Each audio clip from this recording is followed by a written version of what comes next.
Muy bien, amigos, volvemos al aire. Estamos en este bloque acompañado por el ministro de la Producción de la provincia de Jujuy, Iván Lelo Ibasevich. Gracias por venir. No, muchas gracias. Iván, te dije. ¿No? Sí, tengo un primo, Iván, que es profesor en... Ezequiel Lelo Ibasevich. Ah, sí. Sí, me estoy percatando que te dije eso. Arranquemos por algo más. La verdad tenía que preguntarte, el gasoil lo vamos a dejar para después. Arranquemos por algo un poco más, más grato. Hablemos un poquito de la mesa del agua. Me pareció una idea brillante. Hoy la editorialicé en todos lados porque me pareció algo muy, muy necesario. Bueno, la verdad que responde un poco a esta impronta que ha puesto el gobernador en base a los temas, a los ejes centrales que tenemos en materia de cambio de matriz productiva, la mesa de litio que ha conformado con los gobernadores de otras provincias para trabajar el desarrollo integral de la cadena del litio. Y bueno, nosotros desde el Ministerio de Producción el año pasado realizamos 16 encuentros a lo largo y a lo ancho de la provincia, en los departamentos, donde detectamos que uno de los problemas comunes a todas las regiones de nuestra provincia era el agua, que históricamente uno se pensaba que en la Yunga o en otros lugares estaba resuelto, pero que el cambio climático ha hecho que cuestiones que tienen que ver con la administración, con la eficiencia, muchas veces el problema de consorcios no regularmente constituidos, crecimientos no ordenados, generaron crisis hídricas en distintos puntos. Obviamente, históricamente la Puna y la Quebrada quizás quienes más lo sufrieron, pero hoy es una temática no solamente provincial, sino nacional. San Juan, Mendoza, todos están teniendo graves problemas con el agua.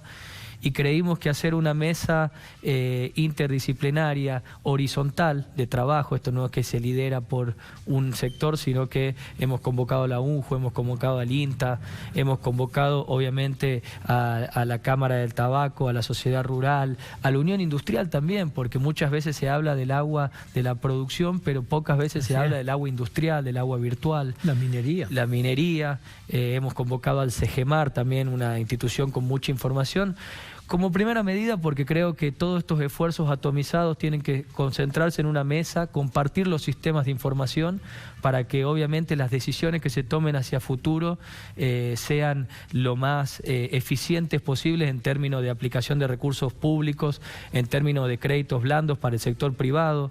Una de las cosas que siempre hemos planteado es si el gobierno hace las inversiones en los canales primarios y secundarios y tranqueras hacia adentro, no se eficientiza el riego, esas inversiones no tienen el efecto deseado. Y bueno, esta discusión, la discusión del cambio cultural del agua, cómo consumimos el agua, por eso la gente de Ambiente hizo ahí una presentación muy buena respecto a esto. Creo que la mesa viene a llamarnos la atención de que tenemos que trabajar sobre el agua, un recurso crítico, que en otros países, como en México, por ejemplo, hay preocupación sobre el agua potable. Claro, ya ni siquiera la producción, sino el agua potable. Y bueno, creo que si programamos y hacemos políticas de mediano y largo plazo, nos salimos de la inmediatez del corto plazo, que hay muchas necesidades, pero planificamos hacia futuro, la producción de Jujuy a lo largo del tiempo va a verse beneficiada con una visión más acabada del tema. Pues hay que debe ser fácil 10 años, en esta mesa también, en otro canal, conversando con Osvaldo Del Grosso, que estaba como titular de Agua de los Andes, hablaba de la necesidad de colocar medidores también ya en el campo, digamos. Hay que regularizar esto y hay que hacerle tomar conciencia que el agua es un recurso cada vez más escaso y es necesario empezar a valorizarlo y a cuidarlo. O sea, ha pasado mucho tiempo y hoy la producción jujeña tiene este problema. Veo a cañeros renegando con tabacaleros, o sea, tenemos conflictos cruzados de esto. Con otro problema adicional. A esa época hoy tenemos primero el Acuerdo de París y una meta de 2050 de la reducción de emisiones de carbono, con poblaciones crecientes que van a necesitar más alimentos y con menos agua, con lo cual el desafío para la producción es muy grande, es cada vez producir más con menos recursos, y eso creo que es el cambio de paradigma que tenemos que dar hacia la economía circular. Recién te escuchaba en tu editorial el tema de energía renovable, que es un tema central, el uso del suelo. Creo que hoy se han sumado otros desafíos que tenemos que tomar, porque los recursos no son de nuestra generación ni de las actuales, son de todas las generaciones de jujeños, y creo que el cambio paradigmático para la producción es empezar a ver la energía, la economía de manera circular, empezar a ser cada vez más eficiente en el uso de recursos, aunque eso implica inversiones muy altas, porque lo que tenemos que tener es responsabilidad hacia el futuro. Ezequiel, hace mucho tiempo que no hacemos inversiones fuertes en agua. La última me parece que es la Madera, o algunos canales de riego, sí. Sí, Manantiales que está terminando, sí. Hoy me imagino que deben existir recursos, debe haber créditos y todo. Cuando hablamos de agua, tiene que haber regímenes de crédito, que me parece que también puede ayudar a trabajar en forma mancomunada, ¿no? Sí, bueno, el gobernador ha trabajado y una de las obras que se ha priorizado es el Río Grande Inferior, un viejo proyecto de la Coreve que puede llegar a terminar de poner paz en esta pelea permanente de tabacaleros y cañeros, que en realidad le ponemos tabacalero y cañero y en el medio hay productores hortícolas, hay mucho, pero la tensión entre los valles y las yungas es un proyecto muy interesante que, además de garantizar el agua potable para toda la zona de la yunga y mejorar el agua de producción, también tiene un componente de pequeña generación eléctrica, y bueno, es un proyecto muy importante que estaba presupuestado por la Coreve en el orden de los 80 millones de dólares, pero que creemos que puede hacer un cambio sustancial, y obviamente lo que también venimos viendo y planificando es volver a recuperar todos estos proyectos, los proyectos de Palmasola, proyectos de agua que han quedado quizá fuera de otra época, porque había otro paradigma, como vos bien lo decís. Hoy el financiamiento internacional se está orientando al cuidado del planeta, a cumplir con los ODS que trazó Naciones Unidas, y en ese sentido hoy los créditos blandos van hacia este tipo de financiamientos que creo que han empezado ha empezado el mundo a darse cuenta que si no lo hacemos sustentable, el negocio por el negocio mismo no nos va a salvar como poblaciones. Entonces yo creo que se está dando una oportunidad importante, y por eso la mesa tiene que ver con esto de concentrar la discusión y los proyectos ahora, para que cuando esté el financiamiento lo podamos usar. Muchas veces pasa que el financiamiento llega y el proyecto no está, y obviamente ningún banco mundial financia sin un proyecto. Las ideas no tienen valor. ¿Hay algún proyecto de otro embalse aparte de lo que tenemos hoy? Bueno, originalmente también estaba lo que era el dique Las Lancitas, que era un proyecto que se había trabajado. Lo venimos hablando también con Guillermo Sadir de trabajar. Hay muchas cuestiones de Coreve, de estudios y de impacto, y ver en qué lugares se hace más estratégico. El cambio climático también ha cambiado un poco el mapa de las prioridades. Tenemos casi 1,5 grados arriba en la Puna, eso va a generar efectos muy extremos, y tenemos que trabajar mucho en la infraestructura productiva, porque si uno ve la provincia, claramente la infraestructura productiva de los valles y de la yunga es superior, muy superior a lo que tiene que ver con Quebrada y con Puna, y tenemos que tratar de tener también una provincia más equitativa en términos del acceso a la producción. Vamos al gasoil. Yo casualmente no lo quise tocar en mi editorial, ahora sí lo toqué en esta mañana en radio y en televisión también, pero bueno, estamos inmersos en un problema muy grande, y no ANEA somos los que más estamos en este problema, ¿no? Los gobernadores plantearon este tema el viernes en la reunión que tuvieron en Tucumán. Sí, la verdad que es una situación muy apremiante. Nosotros, los ministros de producción, tuvimos una reunión el día previo junto con Uninoa y con el vicejefe de gabinete Jorge Neme por este tema en particular. De hecho, viajando a Tucumán hemos visto camiones parados en todas las intersecciones de ruta, la salida para la zona de Chaco, ahí Joaquín B. González, la zona de Rosario de la Frontera. La verdad que una situación muy extrema, que lo hemos planteado en términos de los ministros de producción, de la preocupación de lo que va a ser no solamente la ralentización, que genere un freno en la producción, sino toda la consecuencia que tiene después en el abastecimiento de productos, sobre todo en el norte, que vivimos y dependemos de un transporte que tiene que ver con los camiones, con el gasoil. Entonces no solamente vemos el impacto que está está teniendo actualmente en las zafras de Salta, de Jujuy y de Tucumán, sino también en el impacto que va a tener a futuro en las cadenas de distribución de nuestros productos. Nosotros como provincia lo hemos advertido en el mes de marzo, elevamos cuando se hizo el primer recorte del 30%. En su momento se nos manifestó que esto había sido por un problema de importaciones de gasoil y que como estaba la cosecha gruesa en la zona centro del país, habían recortado los cupos del norte para darle a la zona centro y que posterior, cuando iniciara las zafras, iban a hacer el proceso inverso. Lamentablemente eso no ha sucedido.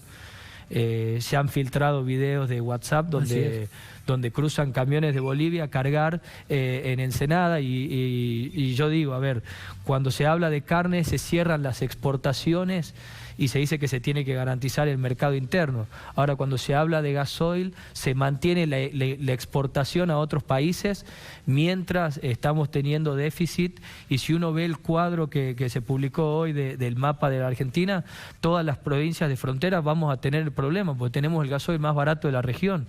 Y lamentablemente no tenemos autoridad las provincias para limitar a un extranjero la carga del combustible. Entonces, se ha generado una situación donde se ha planteado ya en 3 Norte Grande, en Salta lo ha planteado el gobernador fuertemente, en Tucumán ha estado el jefe de gabinete Juan Mansur, que al final del Norte Grande le han manifestado y ha propuesto una solución en el corto tiempo. El tema es que el tiempo es el factor clave en la producción. Nosotros tenemos la producción cañera en este momento y el combustible es algo que necesitamos garantizar ahora. La vez pasada hablamos con Federico Gatti, el administrador de Ledesma, y dijeron que ellos porque ellos compran con anticipación, digamos, pero que estaban cubiertos para 2 meses. Arrancaron la zafra creo que el 9 de mayo, si mal no recuerdo, pero que estaban cubiertos para 2 meses y que si tenían problemas, ellos acostumbraban a cargarle a todos los proveedores que venían y le cargaban ahí. Y hoy estaban con ese tipo de inconveniente. Pasa que vos lo sacás sin cargarle, van a las estaciones de servicio y no hay. Sí. Me decían el otro día de que, bueno, todos hemos visto videos que se han filtrado de los camiones que están pasando a Bolivia, pero dicen que esto empezó a suceder desde que Argentina firmó el acuerdo con Bolivia por la provisión de gas. O sea que cuando nosotros arreglamos este acuerdo, que nos pasen más gas que se lo quitan a Brasil de alguna manera, venía de la mano de un acuerdo para que nosotros les demos gasoil. Y los que hemos pagado los platos rotos con este tema somos los que tenemos el límite con Bolivia. Entonces, por eso es que la zona no ANE ha quedado en esta situación, ¿no? Sin duda. Bueno, a ver, la reunión que tuvimos, que participó la Cámara Minera, la Unión Industrial, participé yo personalmente con el secretario de Energía de la provincia, Mario Pizarro, junto con Darío Martínez, se planteó este tema puntual. El declive del 30% en la producción de la cuenca norte de gas generó un desabastecimiento que nos hace dependientes del gas de Bolivia porque no hay gasoducto de Vaca Muerta. Así. Y ya empezamos con la primera injusticia, que es que en el sur se pague 3.40, 3.50, 3.80 y que nosotros tengamos un arranque de 8, pero que además sobre el excedente paguemos 18, con lo cual neteamos 12 y quedamos 4 veces arriba de un productor. Yo siempre lo pongo de ejemplo a Otito, que tiene la producción de mermelada y tiene que pagar 4 veces más caro el gas que las que están en la zona sur. Y digo, ahí generamos verdaderamente asimetría en las economías regionales que impactan fuertemente en las economías de las provincias. Y con respecto al tema del gasoil, nosotros cuando le hemos pedido información sobre el acuerdo Argentina-Brasil, nos habían dicho, la última reunión que tuvimos presente junto con la Unión Industrial, que habían unos detalles finales que retocar. Hoy cuando uno ve la cantidad de camiones que están pasando para la planta de Ensenada en YPF, le da la sensación de que esos pequeños detalles quedaban por este tipo de cuestiones. Pero lo importante además es destacar, y que se lo hemos planteado al vicejefe de gabinete, es que tenemos agroindustrias en el norte que generan dólares. Si la desabastecemos de energía, generamos otro efecto, que es que cada vez hay menos dólares. Entonces hay que priorizar inversiones, hay que generar los cupos, hay que recuperar los cupos. Hemos llegado a tener un recorte del 50% del cupo, que ya llegó en algún momento a poner en crisis al transporte público automotor. Entonces, necesitamos que el gobierno nacional tenga una mirada verdaderamente federal y con el norte para que podamos cubrirlo, porque uno ve el mapa que ha circulado la Federación de Transportistas y todo el norte es rojo y todo el sur es verde, y digo, somos un solo país. Entonces creo que ahí es donde el gobierno nacional tiene que tomar esta agenda, porque hemos tenido muchísima paciencia en más de 3 encuentros de Norte Grande, pero hoy la gente y el productor necesita previsibilidad para seguir produciendo. Pues es que la Cámara de Empresas de Transporte también controlan, transporte de carga, hacen controles de los camiones que pasan en las rutas, tienen un control muy exhaustivo y están ahora específicamente controlando los transportes de combustible. No tiene absolutamente nada que ver la provisión que tenemos de combustible nosotros. Están viniendo más camiones ahora, que evidentemente son los que de a 40 o 50 por día están pasando en la zona de Pocitos, por ejemplo.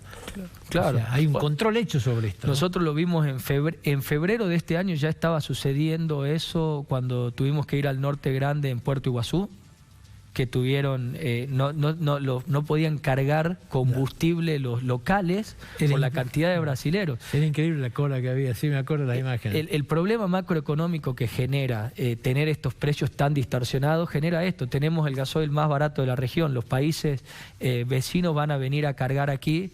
Y creo que hay que trabajar, y el gobierno nacional tiene que trabajar en garantizar los abastecimientos. Hoy las petroleras que no son YPF no importan porque el costo de importación es más alto que el precio de surtidor.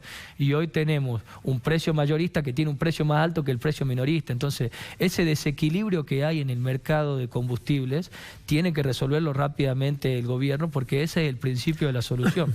En el medio de todo esto, el biodiesel se corta al 6%, digamos. O sea, el corte es menor. Estamos importando gasoil y no utilizamos el aceite de soja en esto. Lo leí el otro día, hablando del bioetanol, Jorge Roque Aferro, el presidente de la Unión Industrial, dijo que se está cortando hasta en un 17%, se está violando absolutamente todo. La nafta tiene autorizado hasta el 12%. Se está cortando al 17%, porque bueno, no hay y es mucho más barato, está en 80 pesos el bioetanol. Hay un amigo que siempre dice que todos son menotistas hasta que faltan 5 minutos y se hacen bilardistas. Esto es un poco lo mismo. La pelea que hubo el año pasado para el corte del bioetanol, y que hicieron informes técnicos que un vehículo con más del 15% del corte no podían garantizar que el motor funcione bien, y hoy se corta por el 17%, verdaderamente demuestra que cuando es negocio llamamos a la industria del bio, cuando no es negocio viene la industria petrolera. Ahora, veamos cuántas pymes hay detrás de cada una de estas industrias, y creo que hoy hay que pensar seriamente en que tenemos que trabajar un régimen de bio que incentive la inversión, porque esto que hablábamos del tema de los fletes y de los costos del maíz y demás, si nosotros podemos mandar el maíz, la caña, todo al bioetanol, nosotros podemos tener plantas, inversiones acá en la economía regional, y además tiene 2 factores importantísimos. Primero, lo ha dicho el Foro de Davos, los países que trabajen en fuentes de energía renovable locales van a tener mayor independencia en los próximos años con respecto a las variantes que hay en el precio de la energía. Y en segundo lugar, creo yo, vamos a que se lo ha planteado, vamos a tener vehículos más amigables con el medio ambiente, que es otra de las grandes metas que tenemos como país para llegar al 2050. Entonces, los motores flex que usa Brasil se fabrican en Argentina y se lo mandamos nosotros, y usan 100% alcohol. Totalmente. Y la verdad que es una picardía, porque mientras más diversificada esté la matriz energética, es más fuerte. Mire lo que está pasando con Europa y con la guerra. Al depender exclusivamente de una fuente de energía, hoy hay países que están pasando serias complicaciones para poder seguir produciendo. Hoy hay productores sojeros chicos, medianamente chicos, que tienen su propia fábrica y lo usan dentro de la fábrica. Sí. O sea, tienen su fábrica chiquitita, hacen el biodiesel y lo están usando con la maquinaria agrícola adentro, dejando de comprar, y usan 100% biodiesel de esta manera. O sea, el argentino tiene una capacidad de reinventarse tremenda. El tema es, si le vivís poniendo el freno de mano, es imposible. Y hoy hay un gobierno que le cuesta definir, porque este tipo de cosas, como vos decís, 3 reuniones, no ANEA, no toma decisiones. Es un gobierno que no toma decisiones. De última, hay que sacar la resolución cambiando el corte y vamos para otra cosa. Pero ¿cuántas fábricas hemos cerrado de biodiesel y de bioetanol? ¿Cuántas se han paralizado? ¿Cuántas están trabajando al 50% de su capacidad? Es un daño tremendo el que se hace. Sí, de hecho, la ley de bio, si bien hemos logrado conservar por el tema del bioetanol de caña, que era importante para nuestra economía regional, ha resultado un retroceso en relación a la ley, porque una ley que tiene tanta discrecionalidad en el Estado no genera confianza en el privado a la hora de invertir a largo plazo, porque el día que cambia la persona que está sentada en esa silla, la inversión, como vos lo decís, empiezan los procesos de desinversión. Por eso creo que es importante en este tema de renovables, que el gobernador lo plantea muy bien, empezar a tener políticas de 10, 15, 20 años que son las que verdaderamente van a atraccionar inversiones, porque una de las cuestiones que planteaba Darío Martínez y que a mí me llamaba la atención, decía, ¿quién va a invertir en una refinería si en 15 años vamos a tener vehículos eléctricos? Ahora, creo yo que acá hay que trabajar políticas intermedias. Los bio es un intermedio entre lo que es la migración de la combustión fósil a la electromovilidad y no son incompatibles. Yo creo que vamos a tener mucho tiempo de muchas energías y que además le dan opciones al productor, al empresario y al mismo consumidor de poder alternar entre las distintas energías de acuerdo a las fluctuaciones que tengan de precio. De hecho, hoy el bioetanol de maíz se paga 100 y el bioetanol de caña se paga 80. Este es el precio que tiene por resolución. Sí.